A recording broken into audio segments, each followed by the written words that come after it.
नमस्कार, जय हिंद प्यारे साथियों मैं आकाश स्वागत करता हूं आप सबका एक बार फिर से आपके अपने परिवार रामचंद्र एसएससी क्लास में।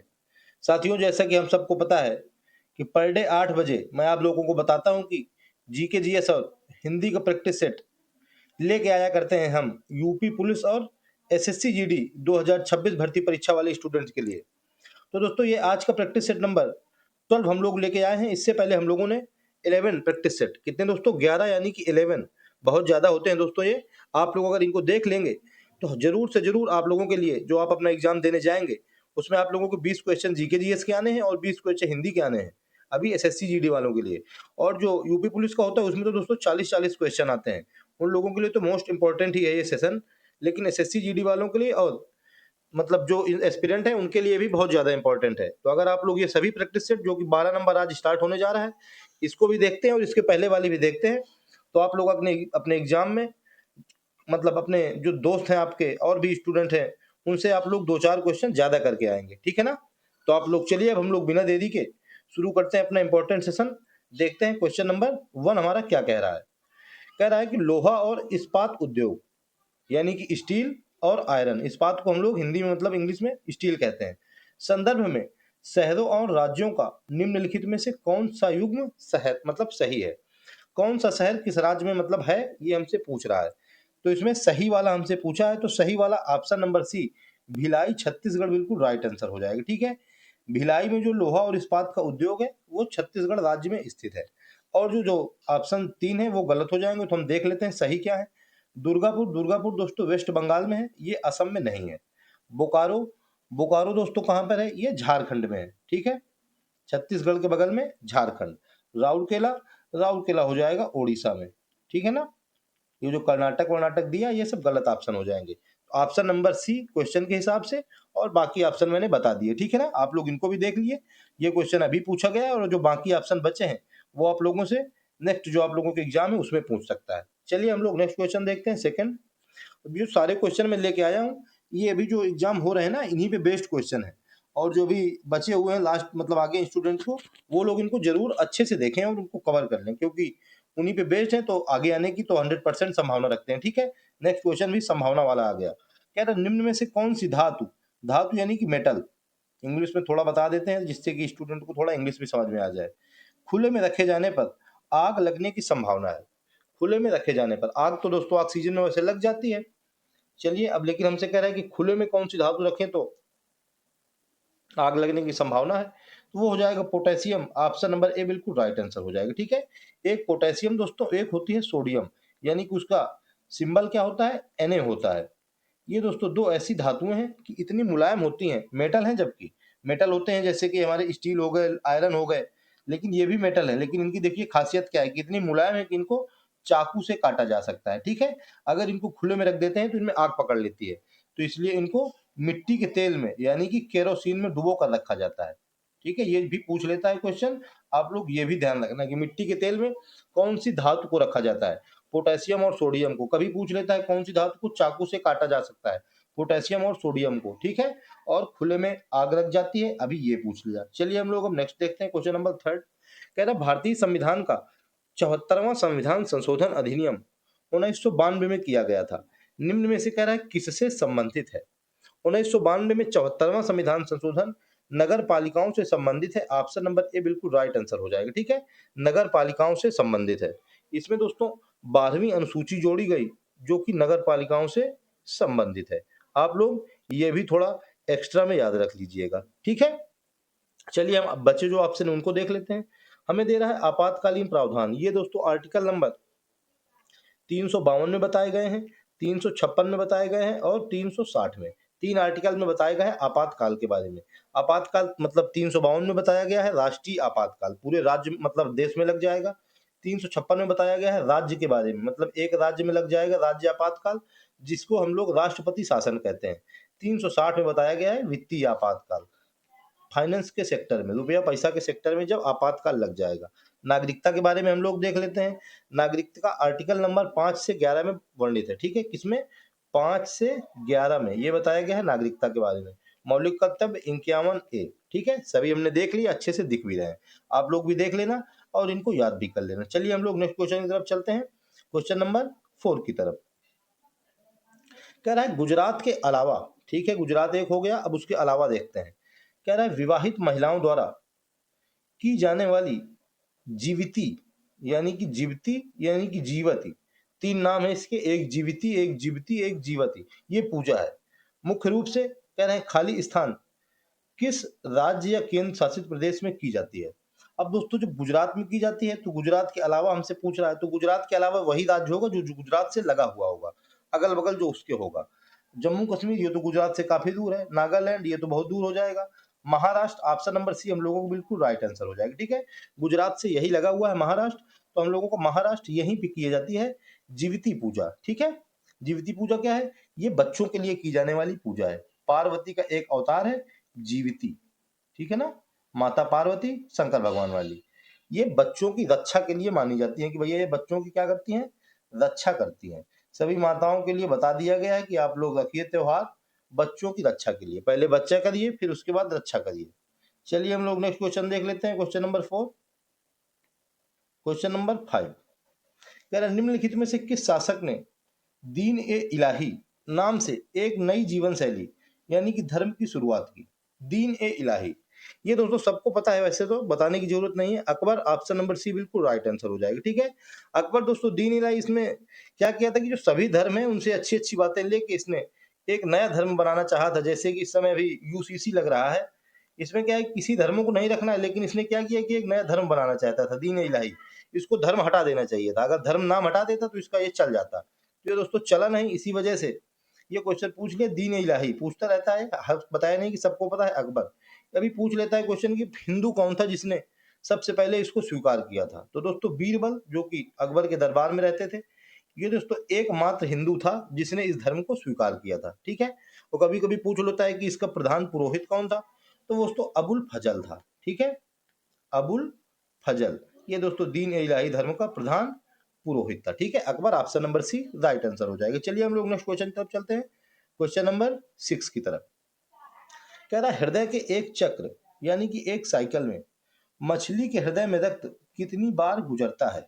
मछली के हृदय में कह रहा है कि जब एक चक्र यानी कि एक साइकिल पूरा होता है तो उसमें उसके हृदय में यानी कि हार्ट में रक्त कितनी बार ऊपर नीचे हो जाता है। दोस्तों मात्र एक बार, ऑप्शन नंबर ए बिल्कुल राइट आंसर हो जाएगा। ठीक है, मात्र एक बार। ठीक है, केवल अशुद्ध रक्त कोई मछली पंप करती है। ठीक है, हृदय उसका द्विवेशमी होता है। ठीक है, डबल शेप वाला, दो भागों में बटा हुआ, केवल अशुद्ध रक्त को पंप करती है, ये शुद्ध रक्त को पंप नहीं करती है। ठीक है, ये भी याद रखना। चलिए नेक्स्ट देखते हैं क्वेश्चन नंबर 7। कह रहा निम्न में से किसका संबंध तीसरे आंग्ल मैसूर युद्ध, आंग्ल मतलब अंग्रेजों, मैसूर के साथ, कर्नाटक मैसूर और भारत में लोक सेवाओं की शुरुआत से है। कौन सा कह रहा है कि इसमें ऑप्शन में बताइए। ऐसा लॉर्ड तो नहीं कहना चाहिए लेकिन ठीक है, कह रहा है कि शुरुआत से है लॉर्ड विलियम बेन का, लॉर्ड वेलेजली का, लॉर्ड कॉर्नवालिस का या लॉर्ड हेस्टिंग्स का। तो आप लोग बता दीजिए, Lord Cornwallis option number C right answer हो जाएगा। ठीक है, लॉर्ड कॉर्नवालिस। दोस्तों आंग्ल मैसूर युद्ध जो तृतीय वाला था 1790 से लेकर के 1792 ईस्वी तक चला। इसी में दोस्तों टीपू सुल्तान हारा और 1792 ईस्वी में श्रीरंगपट्टनम की संधि हुई और उसी के बाद ये मतलब आंग्ल मैसूर युद्ध समाप्त हुआ। ठीक है, तो ये हो गया इसका संबंध। और लोक सेवाओं को भी इसमें शुरुआत की थी लॉर्ड कॉर्नवालिस ने। ठीक है, और इसको नागरिक सेवा का भी जनक कहा जाता है, ये भी आप लोग याद रखना। एक हो गया लोक सेवा, एक हो जाएगा नागरिक सेवा, और तृतीय आंग्ल मैसूर युद्ध ये तो इसका है ही। चलिए हम लोग नेक्स्ट क्वेश्चन देख लेते हैं, क्वेश्चन नंबर 8 क्या कह रहा है। कह रहा है मौर्य राजवंश ने निम्न में से किस राजवंश के बाद मगध पर शासन किया था।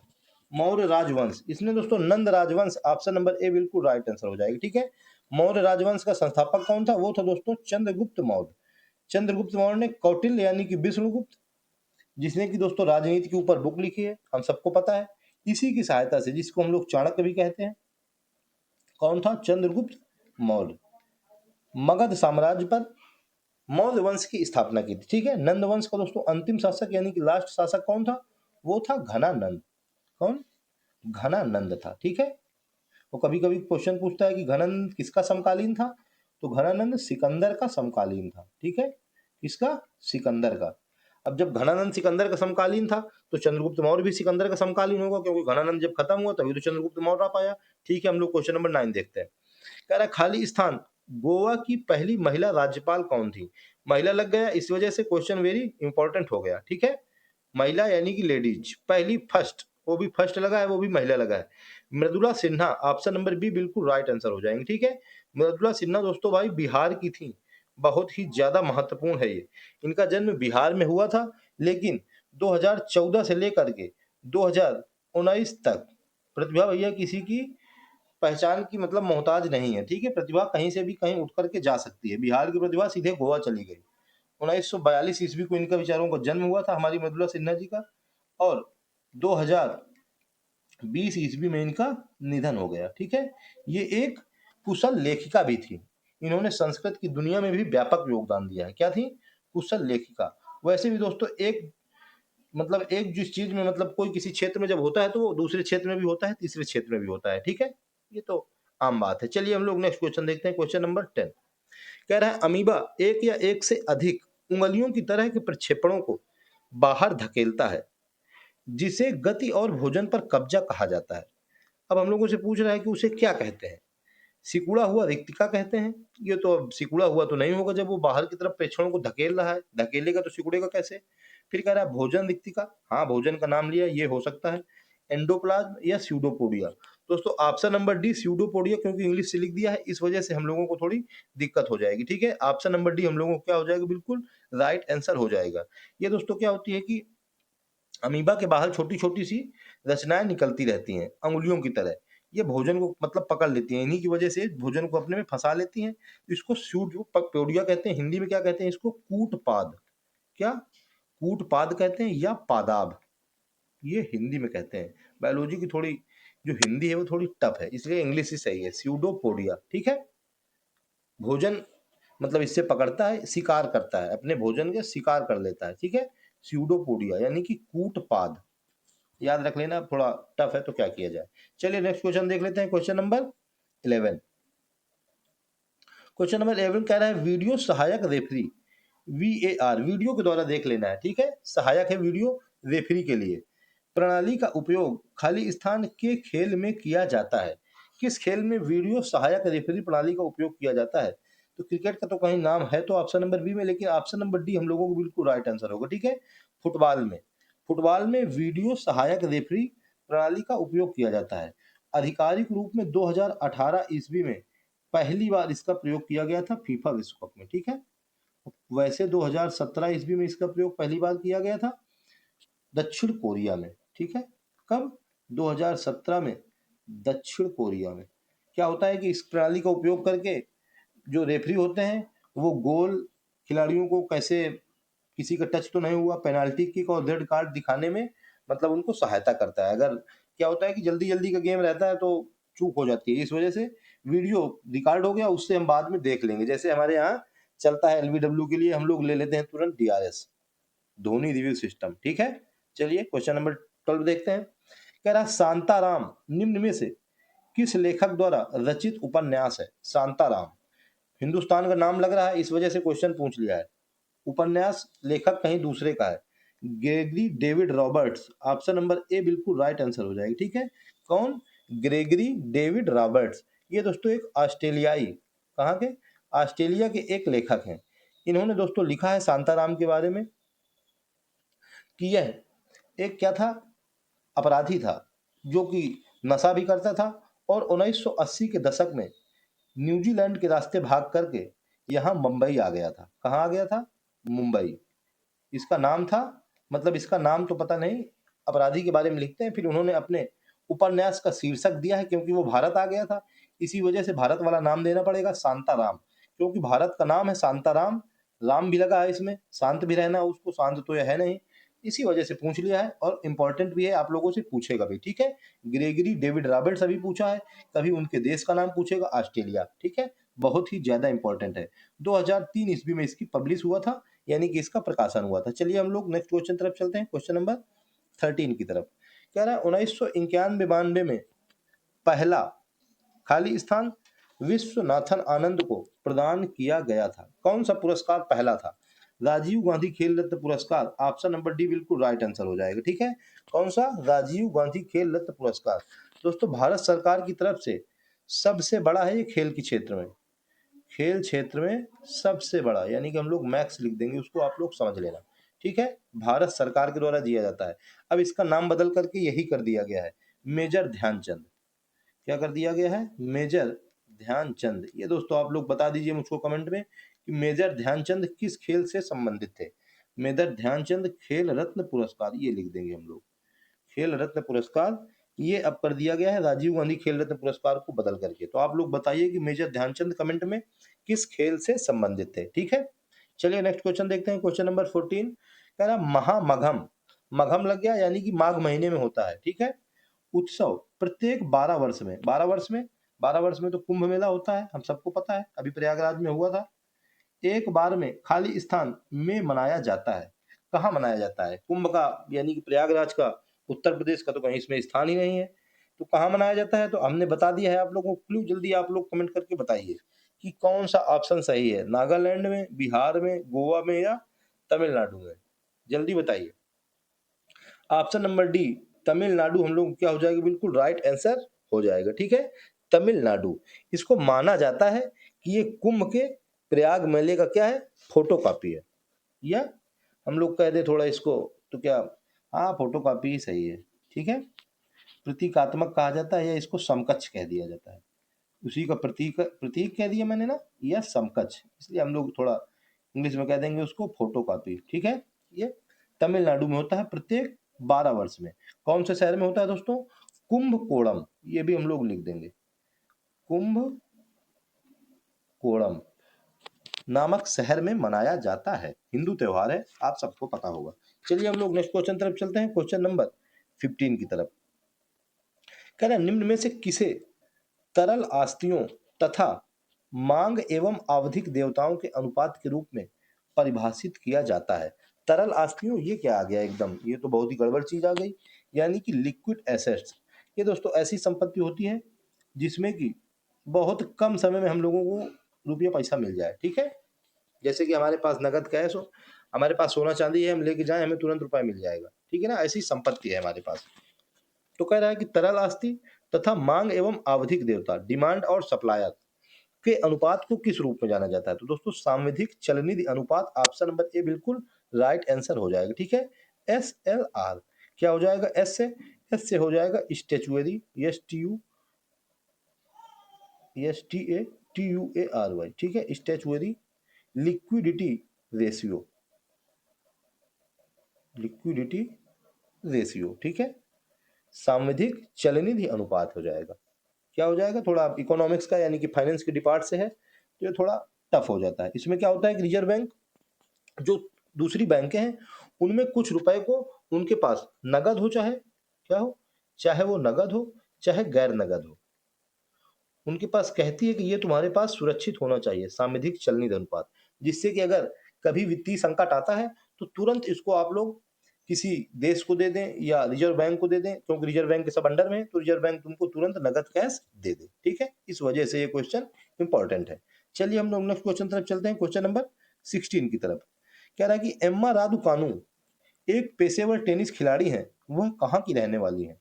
एम्मा रादुकानु, ऐसा नाम लग रहा है जैसे कि भारत की रहने वाली हो, वो भी भारत में दक्षिण भारत की, लेकिन ऑप्शन में तो भारत का कहीं नाम ही नहीं दिया है। कनाडा, यूके, क्रोएशिया, यूएस, तो केवल नाम की वजह से क्वेश्चन पूछ लिया। अभी नाम की वजह से एक क्वेश्चन और पूछा था पीछे उपन्यास लेखक का, वो ऑस्ट्रेलिया के लिए रिलेवेंट रहने वाला था, अब नाम की वजह से एक क्वेश्चन और पूछ लिया। तो भैया नाम अगर भारत का आएगा तो क्वेश्चन आप लोगों को भारत का पेपर देने जा रहे हैं, SSC GD का, भारत में रहने वाले यूपी पुलिस का, तो आप लोगों को क्वेश्चन याद करने पड़ेंगे। ठीक है, एम्मा रादुकानु कहाँ के रहने वाले हो जाएंगी? यूके की रहने वाली हो जाएंगी, ऑप्शन नंबर बी बिल्कुल राइट आंसर हो जाएगा। ठीक है, 2021 ईस्वी में, कब इन्होंने यूएस ओपन में अभी खिताब जीता है, किसमें? यूएस ओपन में। इन्होंने क्या किया है कि यूएस ओपन का खिताब 1968 के बाद जीता है, 53 साल के बाद, 53 साल के बाद जीतने वाली महिला सिंगल्स का खिताब पहली ब्रिटिश महिला बनी है ये, इस वजह से और इम्पोर्टेंट है। ब्रिटिश महिला है, यूके की है, इसमें भारतीय महिला आप लोग मत समझ लीजिएगा। ठीक है, इन्होंने हराया है कनाडा की लेहला फर्नांडीज को। ठीक है ना, चलिए नेक्स्ट क्वेश्चन तरफ हम लोग चल देते हैं, क्वेश्चन नंबर 17 की तरफ। कह रहा है, संयुक्त राष्ट्र के खाद्य और कृषि संगठन फूड एंड एग्रीकल्चर ऑर्गेनाइजेशन ने खाली स्थान वर्ष में कोरापुट, कोरापुट कहाँ है, उड़ीसा, पारंपरिक कृषि को वैश्विक रूप से महत्वपूर्ण कृषि विरासत प्रणाली GIH के रूप में घोषित किया। GIH से क्या हो जाएगा, जी से हो जाएगा ग्लोबली, आई से महत्वपूर्ण है यानी कि इंपॉर्टेंट हो जाएगा, ए कृषि है यानी कि एग्रीकल्चर, एच विरासत है यानी कि हेरिटेज, एस प्रणाली है यानी कि सिस्टम। ठीक है, तो क्या हो जाएगा, globally important agriculture heritage system, वैश्विक रूप से महत्वपूर्ण कृषि विरासत प्रणाली। कब इसको, 2012 ईस्वी में, ऑप्शन नंबर बी बिल्कुल राइट आंसर हो जाएगा। ठीक है, कहाँ, उड़ीसा के कोरापुट में। वेरी इंपॉर्टेंट क्वेश्चन हो जाएगा, संयुक्त राष्ट्र के द्वारा, यूनाइटेड नेशन के द्वारा। ठीक है, चलिए नेक्स्ट क्वेश्चन देख लेते हैं, क्वेश्चन नंबर 18। कह रहा है कि 1992 के 73वें संशोधन अधिनियम ने संविधान में एक नया खंड खाली स्थान जोड़कर पंचायतों को संवैधानिक मान्यता प्रदान की। अभी आया था 74वां संविधान संशोधन 1992 में, पिछले क्वेश्चन में, जो कि नगर पंचायत से संबंधित था, जिसमें कि 12वीं अनुसूची जोड़ी गई थी। अब आ गया 73वां संविधान संशोधन, इसमें भाग पूछ लिया, भाग 11 मतलब सॉरी भाग 9, ऑप्शन नंबर ए हम लोगों को क्या हो जाएगा, बिल्कुल राइट आंसर हो जाएगा। ठीक है, इसके द्वारा दोस्तों संविधान में 11वीं अनुसूची जोड़ी गई, जिसमें कि ग्राम पंचायत का प्रावधान किया गया। ठीक है, ये वेरी इंपॉर्टेंट क्वेश्चन है, बहुत बार क्वेश्चन पूछता रहता है। 24 अप्रैल को क्या मनाया जाता है, पंचायती राज दिवस, क्योंकि 24 अप्रैल 1973 से, कब से, 24 अप्रैल 1973 से, मतलब 73 कह रहा हूँ, 24 अप्रैल 1993 से ये जो संशोधन था जो 1992 में हुआ था वो लागू हो गया था। इसी वजह से 24 अप्रैल को, कब, 24 अप्रैल को राष्ट्रीय पंचायती राज दिवस मनाया जाता है। चलिए हम लोग नेक्स्ट क्वेश्चन देखते हैं, क्वेश्चन नंबर 19। कह रहा है कि लॉर्ड रिपन द्वारा हंटर कमीशन की नियुक्ति किस वर्ष में की गई थी। हंटर कमीशन की नियुक्ति दोस्तों 1882 में, ऑप्शन नंबर डी बिल्कुल राइट आंसर हो जाएगा। ठीक है, 3 फरवरी 1882 ईस्वी को शिक्षा में सुधार करने के लिए गवर्नर जनरल उसमें हेड थे, उनके एक सदस्य बनाई गई, उसको कहा गया हंटर आयोग। क्या कहा गया, हंटर आयोग यानी कि हंटर कमीशन। ठीक है, इसको भारतीय शिक्षा आयोग भी कहा जाता है। कभी कभी हंटर आयोग पूछता है, कभी कभी लिख देता है भारतीय शिक्षा आयोग की। इसकी स्थापना कब की गई, मतलब 1882 ईस्वी में। ठीक है, और इसी के तहत 1882 ईस्वी में पंजाब विश्वविद्यालय खोला गया, यानी कि पंजाब यूनिवर्सिटी। वो कब खोला गया, 1882 में। फिर 1887 ईस्वी में इलाहाबाद यूनिवर्सिटी खोली गई। ठीक है, कौन सी, इलाहाबाद यूनिवर्सिटी। चलिए नेक्स्ट क्वेश्चन देख लेते हैं, क्वेश्चन नंबर 20। कह रहा है निम्नलिखित में से कौन सा कथन मिट्टी की विशेषता नहीं है। मिट्टी की विशेषता क्या नहीं है, यह अकार्बनिक पदार्थ से बना है। कह रहा है कि मिट्टी ऐसे पदार्थ से बना है जिसमें कि कार्बन नहीं है, ये तो बिल्कुल गलत हो जाएगा, यही हम लोगों को बिल्कुल राइट आंसर हो जाएगा। ठीक है, मिट्टी में तो दोस्तों कौन कौन से जीव मर रहे हैं, कौन कौन से दब रहे हैं, उसमें तो दोस्तों कार्बन है, पेड़ गिर के उसी में दब जा रहा है, उसी में भी कार्बन है। पहला ये ऑप्शन हम लोगों को बिल्कुल राइट आंसर हो गया, यानी कि अब नीचे जाने की जरूरत नहीं है। ठीक है, ये खनिजों से बना है, बिल्कुल राइट। ये पृथ्वी की सतह को कवर करता है, बिल्कुल राइट। ये दानेदार परत का एक परत, पतली परत, राइट आंसर हो जाएगा। ठीक है, चलिए नेक्स्ट देखते हैं। नेक्स्ट दोस्तों नहीं है, बस यहीं तक है। केवल दोस्तों आज 20 क्वेश्चन जीके जीएस की लेके आया हूँ, हिंदी की दोस्तों नहीं लेके आ पाया हूँ, क्योंकि हिंदी की दोस्तों मैं कल आप लोगों के लिए एक सेपरेट वीडियो लेके आऊंगा। ठीक है, इसमें दोस्तों आप लोगों के लिए टॉप 40 क्वेश्चन, कितने, टॉप 40 हिंदी के, कल 8 बजे आप लोगों के लिए सेपरेट एक मतलब वीडियो मिलेगा, जिसमें कि ऐसे क्वेश्चंस होंगे जो कि अभी एग्जाम में पूछे जा रहे हैं और जो आगे वाले में होंगे। ठीक है, आप लोग समझ रहे हैं। तो इसी वजह से मैंने हिंदी के सेशन नहीं लिए, मैंने कहा कि कम क्वेश्चन आ पाते हैं 5-10, तो उसमें बनता नहीं है। ठीक है, तो आप लोगों ने दोस्तों 20 क्वेश्चन देखे होंगे। आप लोग मुझको, क्योंकि ये प्रैक्टिस क्लास है, आप सबको पता है, कमेंट करके जरूर बताइए कि आप लोगों ने अपना कितना स्कोर किया। ठीक है, आप लोगों के 20 में कितने क्वेश्चन करेक्ट हुए। ठीक है ना, आप लोग मुझको स्कोर करके अपना जरूर बताइए। और हाँ, अगर आप लोगों को पीडीएफ लेनी हो तो आप लोग मुझको बताइए, तो मैं टेलीग्राम में इस पीडीएफ को अपलोड करवा दूंगा। ठीक है, तो ठीक है दोस्तों, आप सबको पता भी है कि 11 बजे सुबह पर डे एसएससी जीडी और यूपी पुलिस और जितने भी वनडे एग्जाम है, जिसमें भी स्टूडेंट को मैथ से थोड़ा भी डर लगता है, किससे, मैथ से, तो आप लोगों को मैथ को बिल्कुल बूस्ट करने के लिए मैथ बूस्टर प्रैक्टिस सेट सुबह आप लोगों के लिए मैं लेके आता हूँ। तो आप लोग 11 बजे आप जुड़िए आके, जिसमें कि टॉप 15 क्वेश्चन होते हैं, जो कि एग्जाम बेस्ड होते हैं, ठीक है। बिल्कुल बेसिक मेथड से हम लोग करते हैं, उसको 2-3 स्टेप में सवाल को फिनिश कर देते हैं। तो आप लोग सुबह 11 बजे जुड़िए मैथ की प्रैक्टिस से, और शाम को 8 बजे जीके जीएस और हिंदी की प्रैक्टिस तो हम लोग कर ही रहे हैं, ठीक है। तो ठीक है दोस्तों, फिर अगर आप लोगों को मेरी मेहनत पसंद आए तो एक लाइक कर देना, और अगर चैनल पर नए हो तो चैनल को सब्सक्राइब भी कर लेना, जिससे कि आप लोगों को ऐसी इंपॉर्टेंट क्लासें मिलती रहें और आप लोगों का 2026 में जो सिलेक्शन का सपना है वो पूरा भी हो जाए, ठीक है। तो ठीक है दोस्तों, मिलते हैं सुबह 11 बजे, तब तक के लिए जय हिंद, जय श्री राम।